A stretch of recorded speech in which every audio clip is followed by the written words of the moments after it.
আসসালামু আলাইকুম ওয়া রাহমাতুল্লাহি ওয়া বারাকাতুহু। নাহমাদুহু ওয়া নুসাল্লি আলা রাসূলিল কারীম। আউযু বিল্লাহি মিনাশ শাইতানির রাজীম। বিসমিল্লাহির রহমানির রহিম।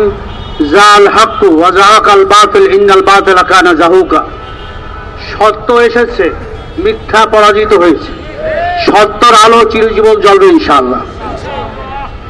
আপনারা জানেন যে 5ই আগস্ট 24 যে নূতন সরকার, অন্তর্বর্তীকালীন সরকার, ডক্টর ইউনূস মোহাম্মদের সরকার আসছে একটা ছাত্র জনতার গণ অভ্যুত্থানের মাধ্যমে। ফ্যাসিস্ট ফেরাউন জালেম হাসিনা সরকারকে এদেশের ছাত্র জনতা চিরতরে তার দল সহ সবাইকে দেশ থেকে ভাগাই দিয়েছে। তারা ভারতে পালাই আছে, কিছু জেলে আছে। কারণ কি? কারণ ছিল তারা আওয়ামী লীগ সরকার 15-16 বছর লুট, তরাজ, খুন খারাপি, ধর্ষণ, ব্যাংক লুট থেকে শুরু করে সন্ত্রাস, দুর্নীতি, ডাকাতি থেকে শুরু করে ভোট ডাকাতি, দিনের ভোট রাত্রে, এইভাবে তারা এমন অত্যাচার করছে, জনগণ এমন ভাবে ক্ষিপ্ত হয়েছে যে তাদেরকে দেশ ছেড়ে যাইতে হয়েছে, ঠিক কিনা? কিন্তু হাসিনা সরকার বলছে আমি হাসিনা শেখের বেটি, আমি বাংলাদেশ ছাড়িয়ে যাব না, কি বলে না? কিন্তু ফয়সালা আসমান হয় আল্লাহর পক্ষ থেকে হয়, তোর ভাত আর নাই। ঠিক একই কাজ যদি পারে যে দাবি করে আগামীতে আমি সরকার গঠন করব, 3 বার ক্ষমতায় গেছে, বিএনপি যদি করে, তাহলে এদেশের জনগণ তাদেরকে উচিত শিক্ষা দেবে কি দেবে না? তাদেরকে তো আমরা ভয় পাই না। ভয় পাই কাকে? আল্লাহকে। বড় বড় দল বলেন, কত বড় বড় দল তো শেষ হয়ে গেছে। মুসলিম লীগ এদেশে ছিল না, বড় দল কি বলেন, ছিল কি ছিল না? অস্তিত্ব আছে। জাতীয় পার্টি ছিল না, সরকার গঠন করে নাই, তারা আছে, এখন অস্তিত্ব আছে। তো বিএনপি আপনারা যা শুরু করছেন, বড় দল মনে করেন, এদেশের জনগণ আপনাদেরকে ডাস্টবিনে নিক্ষেপ করেন। আপনি দেখেন এই মিরপুরে দুলাল নামে যে ব্যবসায়ী, তাকে সোহাগ নামের যে ব্যবসায়ী, তাকে কিভাবে নির্মম ভাবে কি করছে, খুন করছে। বিএনপির সন্ত্রাসী বড় বড় দলেরা তারা কি করলো, এই সোহাগকে পাথর নিক্ষেপ করে তাকে ওখানে শহীদ করে মারলো, ঠিক কিনা? বিএনপির বড় ভুল পাথর মেরে মানুষ খুন। বিএনপির বড় ভুল পাথর মেরে মানুষ খুন। চাঁদা তোলে পল্টনে আর টাকা যায় লন্ডনে। আমাদের কথা না, সাধারণ ভাইরা বলতেছে, আমরা উচ্চারণ করতেছি। তা আপনারা কোন মুখে আবার আমাদেরকে গাইল দেন? আমাদের চরের পীর বললে গাইল দিতেছেন। আমরা কোন দুর্নীতির সাথে আমাদের কোন কর্মী চ্যালেঞ্জ দিয়ে বলতে পারি কেউ ধরছে কিনা, কোন থানায় রেখেছে কিনা? আপনারা বলেন ইসলামী আন্দোলনের কোন কর্মী এই পর্যন্ত কোন সন্ত্রাসের জড়িত ছিল না, আমরা চ্যালেঞ্জ দিয়ে বলতে পারি।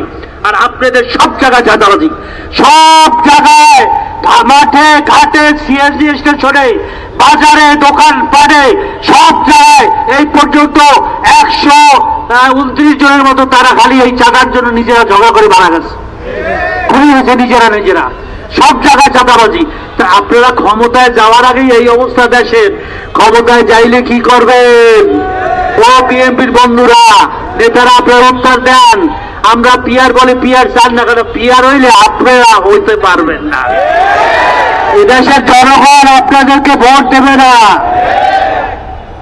আপনার এক খাদে পাড়া সব সময় দেয় না। আমরা ভুল করছি, এর আগে জনগণ আপনাদেরকে দেখছে। জাতীয়তাবাদীর স্লোগান, এইবার ইসলাম আমাদের মূলনীতি, বিসমিল্লাহ কইয়া মদের লাইসেন্স, বিসমিল্লাহ বললা বিশ্ববিদ্যালয়ের লাইসেন্স কে দিয়েছে? বিএনপি, কি ঠিক কিনা? তাহলে বিসমিল্লাহ নিয়ে প্রহসন চলতেছে। বিসমিল্লাহ বললে মদ খেলে হালাল হবে? বিসমিল্লাহ বললে যদি জেনা করে, ব্যভিচার করে হালাল হবে? এই সমস্ত মুনাফিকি বাদ দেন আপনারা, বিএনপি ভাইরা। আপনারা সোজা হয়ে যান।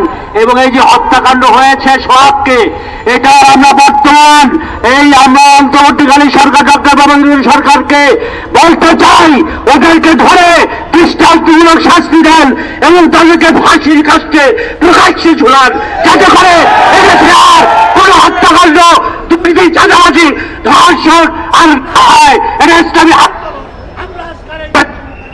উত্তর আজকেই ঘোষণা দিচ্ছি। আসুন দেশবাসী ভাইরা, আর বেশি বলতে চাই না। আমরা কি বলেছি যে আপনারা জাতীয় নির্বাচনের আগে স্থানীয় নির্বাচন দেন কেন? আমরা একটু দেখি, জনগণ দেখুক আপনারা বর্তমান সরকার কেমন নির্বাচন উপহার দেন। কিন্তু সেটা নিয়েও গণবসী বিএনপি বলে যারা ভোট পিছানের খালি বিভিন্ন কি করতেছে, ষড়যন্ত্র করতেছে ভোট পিছানের। আমরা পিয়ারের কথা বলছি, বলে যে আপনারা ভোট পিছানি করতেছেন। আমরা বলছি প্রয়োজনীয় সংস্কার ছাড়া ইসলামী আন্দোলন আমাদের সাথে আরো যারা এই নির্বাচনী সমঝোতা আছে, আপনারা জানেন একটা বাক্স যে আমরা ইসলামের পক্ষে দিচ্ছি, জামায়াত ইসলাম সহ এনসিপি সহ অন্যান্য ইসলামী দল, খেলাফত আন্দোলন, খেলাফত মজলিস, বাংলাদেশ খেলাফত মজলিস এবং অন্যান্য যারা সম্ভাবনা ডান বাম সবাই এক হয়ে গেছে, সবাই প্রেয়ার চায়। কিন্তু একমাত্র এই বিএনপি দেশকে সেই লুটপাট করার জন্য, ক্ষমতায় যাওয়ার জন্য এই পিয়ারের বিরোধিতা করতেছে। আজকেরও গোল টেবিল মিটিংয়ে আমাদের একটা হোটেল হয়েছে, সেখানে আপনার 30টা দলের প্রতিনিধি আসছে, সেখানে প্রায় 50 জন বক্তব্য আছে। সবাই পিয়ারের পক্ষে। নিম্ন কক্ষ এবং উচ্চ কক্ষ, দুই কক্ষ আমরা পিয়ার চাই। কিছু বলে শুধু উচ্চ কক্ষে না, আমরা নিম্ন কক্ষেও লোয়ার কক্ষেও আমরা পিয়ার চাই। কি আপনারা রাজি আছেন কিনা? ইনশাআল্লাহ আমরা এর বিচার চেয়ে এখন আমরা মিছিল করব। মিছিল করে এর প্রতিবাদ জানাবো এবং সরকারকে আবার বলতে চাই, জাতীয় সরকারকে আপনার তাড়াতাড়ি এদেরকে পাকড়াও করে, গ্রেপ্তার করে এদের এমন শাস্তি চান যে দেশে যেন খুন খারাপই না হয়। দৃষ্টান্তমূলক আমরা দৃশ্য পটের সেই বিচার আমরা চাই। এই আহ্বান রেখেই আমরা এখন মিছিলে শরীক হবো। আসসালামু আলাইকুম।